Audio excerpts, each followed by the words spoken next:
Good evening to you. This is an English edition of Dalsan TV, Somalia's top TV station. My name is Abdelrazak Ali and we have a lot lined up for you on this day of 2nd May 2023. But first, let's have a look at some of our top stories. Somalia's president promises to hold one-man, one-vote elections in 2026.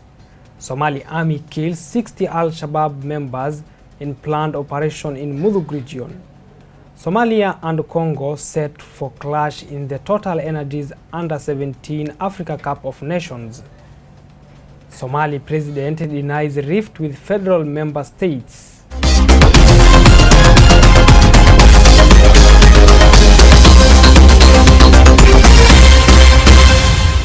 Welcome back. My name is Abdelrazak Ali. As the Total Energies Under-17 Cup of Nations continues to dazzle, Somalia and Congo prepare to face each other in their second Group A encounter.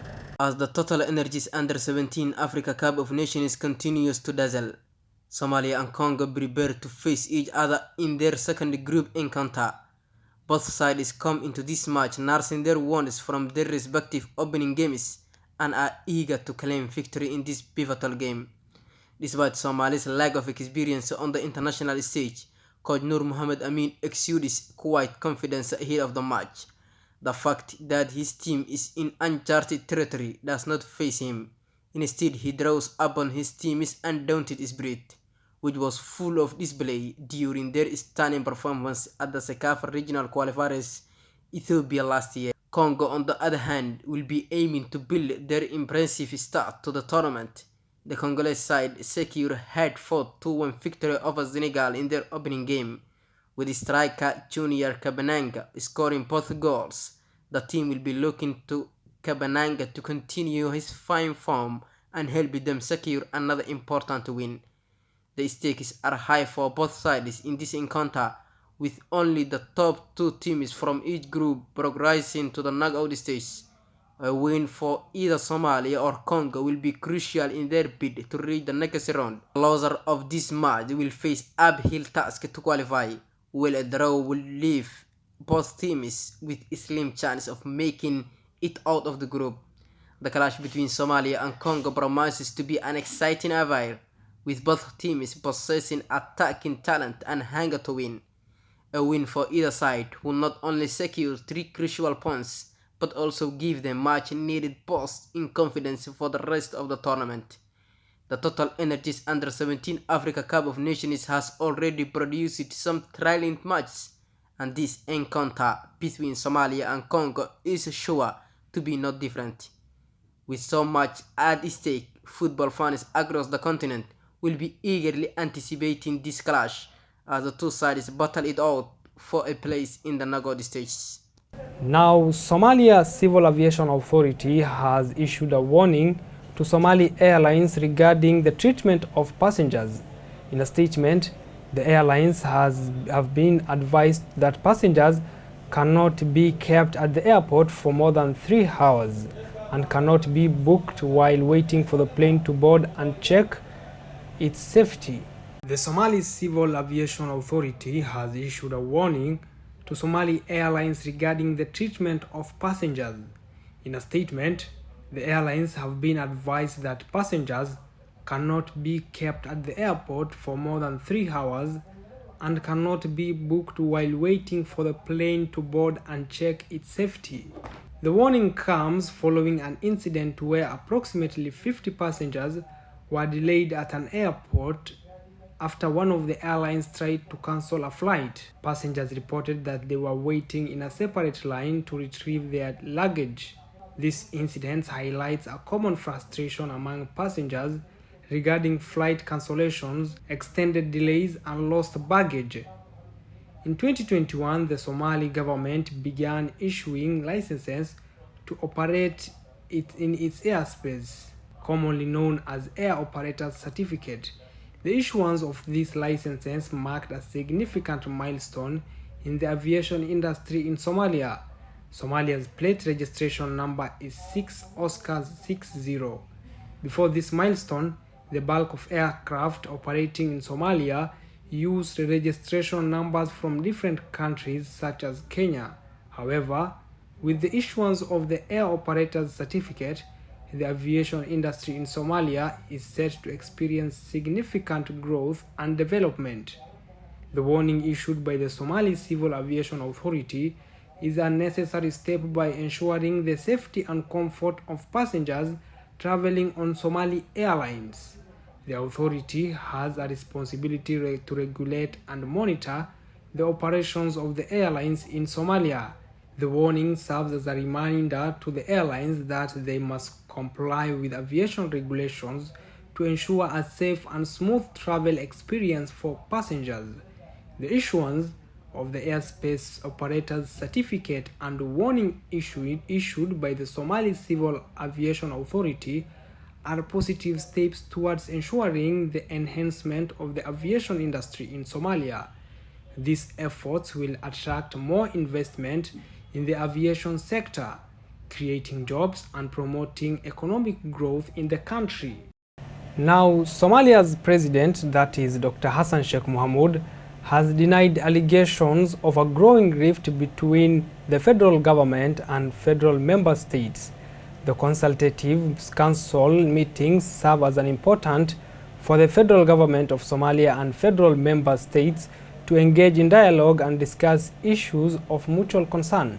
President Hassan Sheikh Mohamud has denied allegations of a growing rift between the federal government of Somalia and the federal member states. The Consultative Council meetings serve as an opportunity for the federal government of Somalia and the federal member states to engage in dialogue and discuss issues of mutual concern. The absence of Puntland from the most recent meeting has led to speculation regarding a growing rift between the federal government and the federal member states. During a recent town hall meeting where the president fielded questions from journalists and members of the public, President Mahmoud reiterated his administration's commitment to fostering a closer working relationship with regional governments. The town hall meeting, held at the Jazeera Hotel in Mogadishu, was aimed at fostering transparency and accountability in the government's operations. President Mahmoud provided updates on his administration's efforts to address key issues plaguing the country, including security, economic development, and political stability. maanta aan joogno marka waxaan rabaa dadka Soomaaliyeed inaan u sheego dawladda Imaaraadka tiirarka ugu waaweyn oo aan ku taaganahay la dagaalanka argagixisada waay kabka aynu ciidanka alla amaanayay maanta oo dhan ee magaalada Muqdisho jooga ayadaa noo dhistay noona qarabaysay qalabka baabuurta ay wataan gaadiidka ay wataan hubka ay wataan dawladda Imaaraadka Carabtaana siisay wax shuruudo ku xirnay iyo waxaan uga bedelanay oo inaga qaateen ama ay naga sugayaan ma jirto waxaan rabaa marka dadka cadawga Soomaaliya ah waay dadka ka shaqeeya Soomaaliya saaxiibada inay isqabadsiiyaan oo u kala xuma sheegaan war annaga warkaynu waa cadda ciidan la dirsanaa mala cid kasta saaxiibaan lana waa soo waxaan rabaa dadka Soomaaliya inaan u sheego dawladda Imaaraadka Carabta saaxiibada ugu waaweyn Soomaaliya ay leedahay maanta la jooga waay berri ninkii kale hoggaan oo yimaad iyo aragtidu ka qaatay iyo hadii hoggaankooda ayagu isbedel waa hawl kale oo maqan laakiin maanta saaxiibada waaweyn oo aan leenahay oo dagaalka nugula jira oo na kaalmeeya ayay kuwa ugu waaweyn ayay ka mid tahay. On the issue of security, the president acknowledged that Somalia continued to face threats from extremist groups such as Al-Shabaab, but noted that his government was working closely with international partners to combat the menace. He also emphasized the need for a comprehensive approach to security, which takes into account not only military operations but also socio-economic factors that contribute to instability.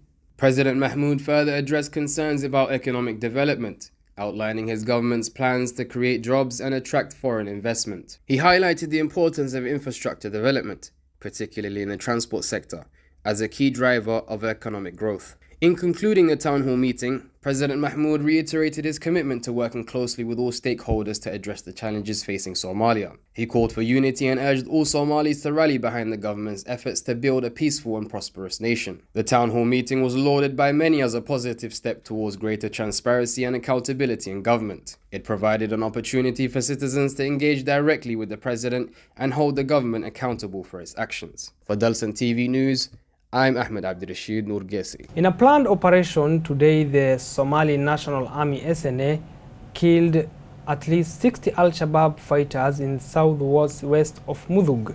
The operation occurred in Ali Kabobe, which is approximately 30 kilometers south of Haradere district in the Mudug region. In a planned operation, the Somali National Army in the south of the Mudug region has killed 60 members of the Al-Shabaab terrorist group. The operation occurred in Ali Qaboube, which is approximately 30 kilometers south of Haradere district in the Mudug region. The governor of the Haradere district, Mohammed Yusuf Kulmiye, confirmed reports by state media that the army had received information about a vehicle carrying weapons and armed militants carrying out the operation. According to Governor Kulmiye, in addition to the killing of Al-Shabaab members, the government forces seized 2 vehicles and the weapons they were carrying. This operation marked the biggest recent loss for Al-Shabaab at a time when the terrorist group has been gathering in areas under Haradere district. The operation involving the killing of Al-Shabaab members has been commended by various authorities and stakeholders as a significant achievement in the ongoing fight against terrorism in Somalia. The Somali National Army has demonstrated its commitment to rooting out terrorist groups and protecting its citizens. The timely intelligence that led to the success of the operation is a testament to the government's continued efforts to improve its intelligence gathering and sharing capabilities. The determination of the Somali army and concerted efforts to combat terrorism will help promote the country's stability and support the rebuilding process. The victory achieved by the army should encourage all Somalis to increase their efforts to establish peace in the country. The success of this operation highlights the importance of a continued commitment and cooperation between the people of Somalia and its leaders in ensuring the stability, prosperity, and security of the country. Somalia's president, Dr. Hassan Sheikh Mohamud, has said that he will hold a one-man, one-vote elections come 2026, in which candidates from multiple parties will participate in the race for presidency. It is not the first time a Somali leader has made such a pledge, but Mohamud's predecessor, Mohamed Abdullahi Farmajo, promised to hold a popular vote but failed to deliver on his pledge. President Hassan Sheikh Mohamud addressed a range of issues in a televised question and answer session on Monday in Mogadishu, including his government's accomplishments and fight against Al-Shabaab, finalizing the constitution, the 2026 election, frontline forces, and Mogadishu's safety and security. Prior to the first anniversary of his first year in office as the president for the second term, Hassan Sheikh took advantage of the historic opportunity to highlight some of the accomplishments for the previous 12 months. While explaining the significance of the support offered by the frontline nations, Hassan Sheikh asserted that the second phase against Al-Shabaab operation is yet to begin. He added that ATMIS nations will serve Somalia for a period of 3 months, and their vital role will be conducting special joint operations against Al-Shabaab. Regarding the forthcoming elections in 2026, the president voiced that his regime is geared to ensure universal suffrage elections and switch from the current parliamentary-backed elections. When questioned about the fate of Ma'awisli, a local clan militia group, once Al-Shabaab is annihilated, the president highlighted their significance in abating the Al-Shabaab menace and hinted that they will be absorbed into the government. On the last Anod conflict, Hassan Sheikh said his government is working on finding a peaceful solution between Somaliland troops and the SEC Khartoum forces, adding that FGS also wants to keep the door for dialogue with Somaliland open. The conflict has left over 200 people dead, with locals demanding to be governed from Mogadishu instead of Hargeisa, the regional administrative capital of Somaliland.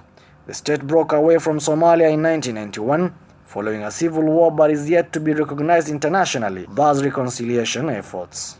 Thank you so much for watching Dalsan TV English News. My name is Abdulrazak Ali. Have a lovely evening.